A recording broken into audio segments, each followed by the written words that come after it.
जो घटक आहे वृत्तपत्र विक्रेता त्यांचा विचार करून झिरो बॅलन्स म्हणून हे या ब्रँचने अकाउंट काढण्याचा जो स्तुत उपक्रम राबवला आणि तो नुसता राबवलाच नाही तर तो कारणच आणला आणि सरांनी त्याला पाठिंबा दिला आणि असला प्रोत्साहन देण्यासाठी सर्व स्टाफला आपल्या सर्वांना उत्तेजन देण्यासाठी सर या ठिकाणी आवर्जून उपस्थित झाले. आता वृत्तपत्र विक्रेत्या हे थोडे लांब पसरलेले आहेत. पूर्वीच्या करोनानंतर थोडं आमचं जीवनमान खूप बदललंय. सर्व लोक कसे होते मध्ये येत असत, व्यवस्थित भेटत असत. आता थोडे घाईचं जीवन झालंय आणि तेवढा पेपर धंदा राहिलेला नाहीये. तरी सुद्धा जे आमचे आज मुंबई इथले सगळे वृत्तपत्र विक्रेते आहेत आणि ज्या ज्या ठिकाणी आमच्या ह्या ब्रांचेस आहेत तिथं आपण हा जो उपक्रम सगळ्यांपर्यंत पोहोचला, आपले विश्वास निर्माण झाला. आता हे जे या ठिकाणी सभासद झाले आहेत त्या सर्व सभासदांचं अभिनंदन करतो की जे काही चांगलं असेल, जे सरकारी असेल, बँकांच्या ज्या योजना असतील त्याचा आपण योग्य उपयोग करता आला पाहिजे. त्यातून आपल्याला काही ना काहीतरी निष्पन्न करता आला पाहिजे. त्याच्यात आपण काहीतरी आपला उद्योगधंदा वाढवता आला पाहिजे. आपल्या कुटुंबाला, मुलांना शिक्षणामध्ये सहाय्य करता आलं पाहिजे. या सगळ्या सरकारच्या योजना आहेत किंवा बँक आहे ते समाजातला जो तळातला घटक आहे हा विकसित व्हावा, त्याचा उन्नती व्हावी, तो पुढे यावा हाच उद्देश आहे. अभ्युदय बँक ह्या मुंबईत आणि महाराष्ट्रात तिथं फार मोठं योगदान राहिलेलं आहे की जेवढ्यापर्यंत लोकांपर्यंत पोहोचता येईल आणि मराठी संस्कृती टिकवता येईल, मराठी संस्कृती आणि ज्या ज्या लोकांचं उन्नती कशी करता येईल, प्रगती कशी करता येईल यासाठी अत्यंत प्रामाणिकपणे प्रयत्न करत असतात. आणि हे उदाहरण म्हणजे आज या ठिकाणी वृत्तपत्र विक्रेत्यांसाठी जो आपण हा स्तुत एक चांगला उपक्रम चालू केला त्याबद्दल आम्ही वृत्तपत्र विक्रेत्यांतर्फे आपले खूप आभारी आहोत. कारण आणि हा जेवढं करता येईल तेवढं आम्ही जिथे जिथे तुमच्या ब्रँच असतील त्या ठिकाणचे आमचे डेपो असतील आणि त्या ठिकाणच्या आमच्या ज्या लोकल संघटना असतील त्यामार्फत आम्ही त्या पूर्ण राबवण्याचा अशी स्कीम प्रयत्न करू. आणि आता ही नुसती सुरुवात आहे. एवढी सुरुवातच न थांबता हे जाळं मुंबई आणि हळूहळू महाराष्ट्रात आपल्याला पसरवायचं आहे. आपलं सहकार्य असेलच. आम्हालाही अभिमान वाटतो, आनंद वाटतो की कोणीतरी आमच्यासाठी विचार केला, आमचा बाबत काहीतरी निर्णय घेतला आणि यातून काही चांगल्या प्रकारचं सेव्हिंग व्हावं, चांगल्या प्रकारे लोन विभाग इतर काही गोष्टी मिळाव्यात. आणि अजून एक असं प्रपोजल होतं की जर 4-5 स्टॉल पुरस्कृत करता आले तसं आपली जाहिरात होईल, आम्हालाही त्याचा फायदा होईल आणि मग त्या माध्यमातून अजूनही काही वृत्तपत्रांचे स्टॉल आम्ही असे पुरस्कृत करू शकतो. की फार मोठं नाही कारण सरकारचे काही नियम आडवे येतात. अजून तो आमचा संघर्ष चालूच आहे कायदेशीर, परंतु एक स्पीच सारखी परमिशन आम्हाला असते.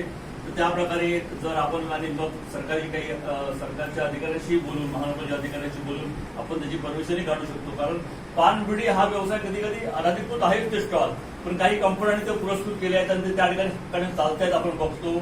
मग हा व्यवसाय जर वृत्तपत्र विक्रेता हा समाजाचा एक महत्वाचा घटक असतो, लोकशाहीचा स्तंभ आहे, मग त्याला का परमिशन असू नये.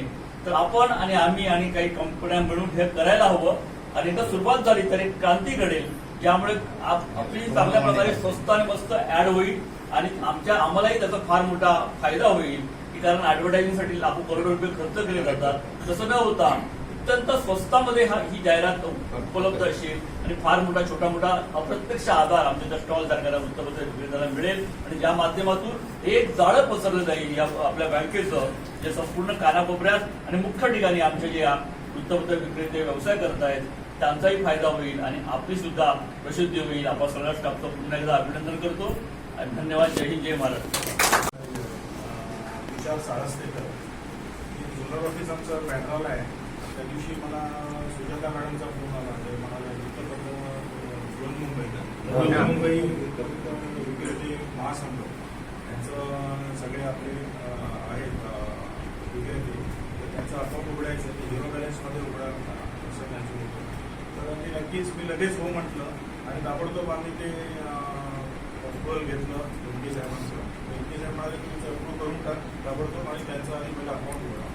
तर वृत्तपत्र विक्रेता महासंघाचं मी सांगायचं म्हणजे मी फोर्ड ब्रँचला होतो जेव्हा मॅनेजर म्हणून, तेव्हा तिथे दामगट न्यूजपेपर एजन्सी तर बरेच त्यांचे विक्रेते असे होते विक्रेते त्यांची अकाउंट आम्ही उघडलेली होती तिकडे. ती पण आम्ही अशीच उघडलेली होती आणि त्यांचे वेगवेगळ्या एरियामध्ये त्यांचे असतात ते बरोबर ना, त्याच्यामध्ये वेगवेगळ्या एरियामध्ये असतात. तर तुम्हाला तिकडे ते तुम्ही डिपॉझिट करतात अशा पद्धतीने तुमचं ते वर्किंग असतं. मी तुम्हाला हेच सांगेन का अभ्युदय बँक तुम्हाला पूर्णपणे सहकार्य करेल. पूर्ण आम्ही सेवा देऊ तुम्हाला. झिरो बॅलन्सने तुम्ही अकाउंट चालवा पण ॲट द सेम टाईम तुम्ही बचत करायलाही शिका. आज आपल्याकडे वेगवेगळे स्कीम्स आलेले आहेत. रिकरिंग डिपॉझिट स्कीम आहे की मंथली तुम्हाला काही ठराविक रक्कम तुमच्या उत्पन्नातली तुम्ही सेव्हिंग अकाउंटमध्ये ठेवा, त्याच्यातून ती RD होईल आणि ते तुम्ही एक पुढच्या दृष्टिकोनातून तुमच्या भवितव्याच्या आणि तुमच्या मुलांचं आपल्या फॅमिलीचं जे संरक्षण आहे ते तुमचं डिपॉझिटमध्ये कन्वर्ट होईल, त्याच्यानेच होईल. दुसरं तुम्हाला काही लोन हवं असेल, त्यासाठी जो स्टॉल तुम्ही करता किंवा त्यासाठी लोन हवं असेल तर त्यासाठी इन्कम टॅक्स रिटर्न फाईल करणं गरजेचं असतं. इन्कम टॅक्स रिटर्न फाईल करायला विसरू नका. ते तुम्हाला जर हवं असेल तर आम्ही तुम्हाला ती पण एक मदत करू. आपल्या ओळखीच्या त्याच्याकडनं स्वस्तात कमीत कमी पैशामध्ये तुमच्याकडनं CA कडनं आपल्या ते IT रिटर्न पण फाईल करून देऊ. तुमचं दरवर्षी जर IT रिटर्न फाईल केलं तर तुम्हाला उद्या कधी हाऊसिंग लोन घ्यायचं असेल किंवा तुम्हाला कुठलंही कर्ज घ्यायचं असेल, 2 व्हीलर घ्यायची आहे आणि तुम्हाला पूर्वी सायकलनी हे करायचो, लाईन टाकायला जायचं आणि मी पण शाळेतूनच वर आलेलो आहे. आधी शाळेतच राहायचो आम्ही लहान असताना, तेव्हा मी बघितलेलं आहे आमच्या आजूबाजूला जाणारे शेजारी काही जण त्यांचे जे असायचे दूध टाकायला जायचे, काही वृत्तपत्र टाकायला जायचे, पण त्यांचे पण मी बघितलेल्या सायकलने जायचे आणि ते चालत जिना चढून उतरायचे. एवढं 4-4 मजले जिने चढायला लागायचे. खूप त्रासदायक आणि ते कष्टकारक असतं. पण त्यासाठी तुम्हाला आता मग बाईक लोन हवं असेल तर ते पण आपण देऊ, पण त्याच्यासाठी तुमचं IT रिटर्न असणं गरजेचं आहे. 2 वर्षाचं IT रिटर्न रेग्युलर केलेलं पाहिजे. एकाच वर्षी 2 वर्षाचं केलं तर नाही चालत, दरवर्षी करायचं. ते एक आपल्याला एक फायनान्शियल डिसिप्लिन असते. आपण काम करत राहतो आणि पण आपल्याला काय जे गरज आहे ते आपल्याला त्यावेळेला मग मिळत नाही. तुम्हाला हाऊसिंग लोन आहे, आता बरेच आपल्या गव्हर्नमेंटची म्हाडाचे स्कीम येतात, कुठे कुठे हाऊसिंग लोन आता हे लॉटरी लागते, त्याच्यात पण तुम्हाला जर तुम्ही हे केलं तर त्याच्यासाठी तुम्हाला IT रिटर्न करणं गरजेचं आहे. तर ते तुम्ही जरूर करा आणि पुढे मागे तुम्हाला तुमच्या मुलांनाही काही लोन हवं असेल किंवा काही त्यांना 2 व्हीलर 4 व्हीलर काही हाऊसिंग लोन, एज्युकेशन लोन, तर त्या दृष्टिकोनातून ते तुम्हाला IT रिटर्न करणं गरजेचं आहे आणि तुम्हाला पुढे जाऊन उपयोगी पडेल. तसंच आमचे वेगवेगळ्या स्कीम्स पण आहेत, त्यातले वेगवेगळे रेट ऑफ इंटरेस्ट असतात, ते पण आम्ही तुम्हाला प्रोव्हाइड करू. तुम्हाला चांगली सर्व्हिस देऊ याची मी ग्वाही देतो आणि याच्या पुढेही तुम्हाला काही मदत लागली तर जरूर मला सांगा. आता साहेबांनी सदरेकर साहेबांनी आता सांगितलं काही स्टॉलला तुमचं स्पॉन्सरशिप म्हणजे काय असं करता येईल का, तर जरूर आम्ही त्याचाही विचार करू. तुम्ही ते कशा पद्धतीने करणार काय ते आपण एकदा डिस्कस करू. हेड ऑफिसला मी तुम्हाला घेऊन जाईल आणि तिकडे पण आपण डिस्कस करू आणि त्याच्यावर किती खर्च होतो काय होतो हे आमच्या बजेटमध्ये असेल तेवढं आम्ही नक्कीच आपल्यापर्यंत होईल तेवढं नक्कीच जरूर. आता मला थोडं यायला उशीर झाला पहिला, त्याबद्दल मी पण तुम्हाला सॉरी म्हणतो, कारण माझी अचानक मिटिंग ठरली. ऍक्च्युली मला अभिमन्यू आणि सुजाता मॅडमने सांगितलेलं तुम्ही 6-6:30 घ्या म्हणून, पण मी थोडा उशिरा आलो, त्याबद्दल सॉरी. तर नक्कीच मी तुम्हाला पूर्ण सहकार्य करेन आणि आपल्या सुजाता मॅडम आणि अभिमन्यू आणि जे सर्व आपले गव्हर्नमेंट बँकचे स्टाफ आहेत ते तुम्हाला नक्कीच मदत करतील आणि तुम्हाला पुढच्या वाटचालीसाठी मी खूप शुभेच्छा देतो आणि अभिदय बँकेवर असाच तुमचा लोक राहू दे आणि जरूर तुम्ही बाकीच्यांची पण तुमचे आजूबाजूचे शेजारी नातेवाईक मुलांची काही लहान मुलांचं पण आपण अकाउंट उघडतो, त्यांचंही लहान मुलांचंही अकाउंट आपण उघडू शकतो. त्यांना आत्ताच बचतीची सवय होते, त्यांच्या शिक्षणासाठी पुढे आता हल्ली KG मध्येच तुम्हाला फी एवढी भरपूर असते.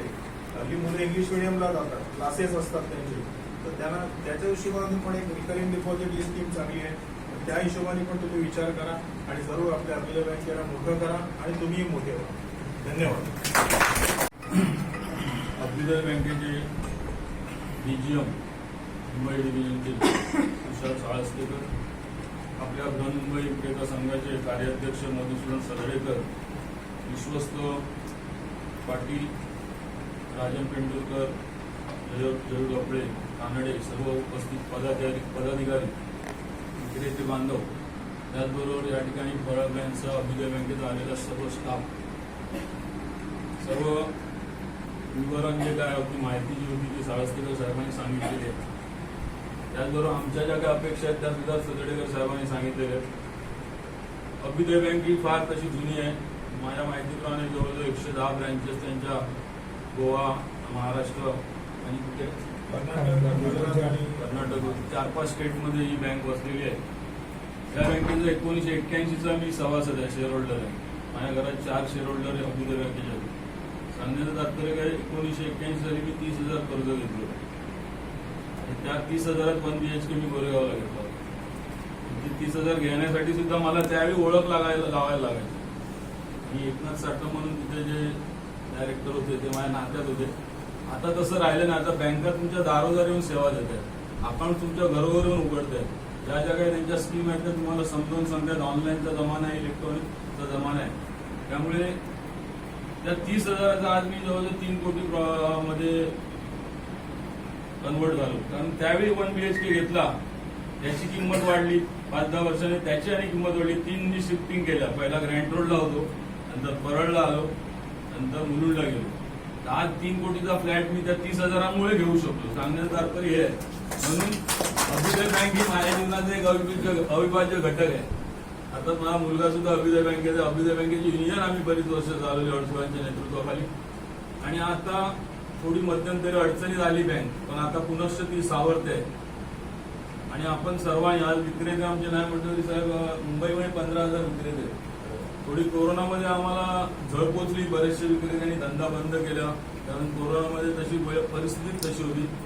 आणि जवळजवळ 4 ते 5,000 स्टॉल मुंबईत आहेत. महाराष्ट्रातले जर विक्रेते धरले तर आम्ही जवळजवळ लाखाच्या वर जाऊ. कारण हल्ली विक्रेते भरपूर आहेत. काही वेळा बचतीची सवय तर लागायलाच पाहिजे. परंतु आता प्रॉब्लेम असा आहे की प्रत्येक तुमची ज्या ज्या ठिकाणी ब्रँच असेल त्या ठिकाणी मेंबरशिप त्यांना द्यायला पाहिजे. कारण इकडे तुमचं जर परळ ब्रँचला आमचा राहणारा विक्रेता ठाण्याला असेल तर त्याला ते चेक डिपॉझिट करते प्रॉब्लेम. बाकी ऑनलाईन तुम्ही करू शकाल, डिपॉझिट ऑनलाईन करू शकाल, कॅश किंवा विड्रॉल करू शकाल, जीपे वगैरे आणि काय स्कीम आहे त्याच्यामध्ये. पण चेक भरायची झाली, बरेचसे आमची चेकची पण पेमेंट असतात. चेक पण भरू शकतो. तर त्यामुळे आपल्या सर्वांना काय ऑनलाईनचे अजून नॉलेज नसतं. कारण विक्रेता सर्वच काय एकदम ह्याच्यात शिक्षण असलेलं नाहीये. काही आमचे अशिक्षित पण विक्रेते आहेत, त्यामुळे त्यांना ते कळणं फार कठीण जातं. असो, काळानुसार ते शिकत जातील. पण अभ्युदय बँकेने चांगल्या पद्धतीने ती बँक होती. मध्यंतरी थोडी अडचणी झाली, ठीक आहे, पण आता पुनश्च एकदा आता चांगल्या पद्धतीने जाईल. आपल्या सर्वांचं सहकार्य त्यांना देऊ, त्यांचं सहकार्य आपण घेऊ. म्हणतात ना, एकमेका करू सही अवघा धरुची सुपंथ, तसं आपण त्यांना सहकार्य करू. त्यांच्याकडनं ज्या आपल्याला काही सहकार्याच्या अपेक्षा आहेत त्या करण्याचं त्यांनी मान्य केलेलंच आहे. आणि ही सर्व मंडळी आपल्या एक मराठी लोकांची बँक म्हणून तिच्याकडे पाहिलं गेलं पाहिजे. आणि ती बँक चांगल्या पद्धतीने पुनश्च एकदा उभारी घेईल आपल्या सर्वांच्या सहकार्याने. ते आहेच, आणि वाढेल दिवसेंदिवस. 5 स्टेटमध्ये आणि काही स्टेटमध्ये ब्रँचेस जातील अशी अपेक्षा व्यक्त करूया. जे काही मगाशी आमच्या सरडेकर साहेबांनी सांगितलं की स्टॉलच्या माध्यमातून तुमची पण आता मला वाटतं 2-3 वर्ष जाहिराती बंद केल्यात अभ्युदय बँकेने. परंतु जेव्हा केव्हा तुम्ही ह्या अभ्युदय बँकेची जाहिरातीच्या माध्यमातून पुढे व्हाल तेव्हा पेपरवाल्यांचे जे स्टॉल आहेत प्रत्येक विभागात, आम्ही असं म्हणत नाही की प्रत्येक विभाग, एकंदर 4-5 एक मॉडेल स्टॉल आम्ही 1x1 मीटरचे असे तुम्हाला मॉडेल देऊ. त्या पद्धतीने जर तुम्हाला प्रत्येक दक्षिण मुंबई, मध्य मुंबई, ईशान्य मुंबई असे जर काही ऍड करता आली तर ते सुद्धा एक तुमच्याकडे प्रपोजल मगाशी तरडेकर साहेबांनी सांगितलेलं आहे. आपण त्याचा विचार कराल अशी अपेक्षा व्यक्त करतो. आपल्या सर्व स्टाफने या ठिकाणी जवळजवळ 1 तास झाला येऊन बसलेले आहेत. आणि आपण सर्व विक्रेते सुद्धा लांबून आले, त्या सर्वांना धन्यवाद देतो. आणि अशाच एकजुटीने राहा आणि दिवसेंदिवस आपली आणि आपल्या मुलांची आणि बँकेच्या सहकार्याने आपल्या कुटुंबाची प्रगती कराल अशी अपेक्षा व्यक्त करतो. जय हिंद, जय महाराष्ट्र. नाही, अकाउंट 0 बॅलन्स मध्ये ओपन झालेलं नाही. म्हणजे 1,500 प्रत्येक अकाउंटला जमा झालेले आहेत. आणि आजच्या डेटपर्यंत जवळजवळ 55 अकाउंट ओपन झाले. आणि काही त्यातल्या लोकांनी आयडी वगैरे पण ओपन केले. तर आता आम्ही जे पासबुक डिस्ट्रीब्यूट करू ना त्याच्यात एफडीचे पॅकेट पण ठेवलेले आहेत.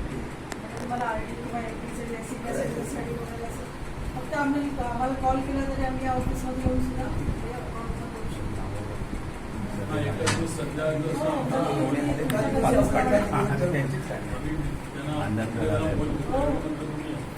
एकही आम्ही ज्वलंत उदाहरण कसं कानडे साहेब आहे, तेही तुमच्या जे वृत्तपत्र विक्रेत्या म्हणून काम करतात. पण त्यांनी आमच्या बँकेतून लोकपाल बँकमधून त्यांचा ITR रिटर्न करून गाडी घेतली. ते लोन त्यांनी पेड केलं आणि त्यांना आता हाऊसिंग लोन झालं आपण त्यांना दिलेलं आहे. ठाण्याला त्यांनी हाऊसिंग लोन घेतलं. म्हणजे वृत्तपत्र विक्रेत्यांना लोन मिळत नाही असं तुम्ही तिथे करू नका. तुम्ही ITR साहेबांनी सांगितल्याप्रमाणे करा. तुम्हाला उभं करण्याचं काम अभ्युदय बँकेमार्फत होईल. पण तुम्ही प्रामाणिकपणे ITR रिटर्न करा आणि बचतीची स्वतःला सवय लावा. आणि त्या माध्यमातून तुम्ही पण उभे राहा आणि बँकेलाही आपण एकत्र सगळ्यांनी उभे राहा.